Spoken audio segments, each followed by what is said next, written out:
Copy writing secrets book படித்தேன். இன்றைக்கி என்ன சாப்டர்னா, பீப்புள் வந்து ஒரு பொருளை வாங்குறாங்கன்றதை பற்றி.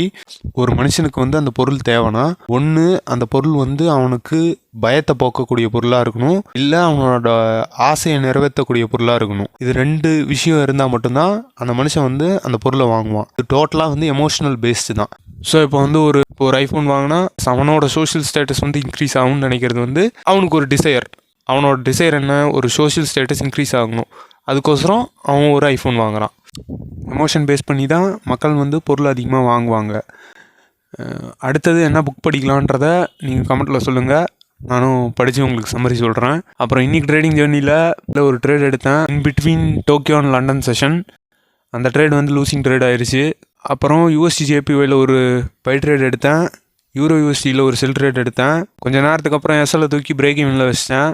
எப்பயும் போல் எஸ்எல் வந்து அடிச்சிருச்சு, பிரேக் ஈவன் ஆயிடுச்சு. ரெண்டு ட்ரேடு ஓடிட்டு இருக்கு. அந்த 2 ட்ரேடை பற்றி நாளைக்கு சொல்கிறேன். என்னோடய 5K ட்ரேடிங் ஜேர்னியை தெரிஞ்சுக்கணுன்னா என்னை ஃபாலோ பண்ணிக்கோங்க. அப்புறம் எஸ்எல்லை தூக்கி பிரேக் ஈவனில் வைக்கிறது நல்ல விஷயமா கெட்ட விஷயமான்றதை கமெண்ட்டில் சொல்லுங்கள்.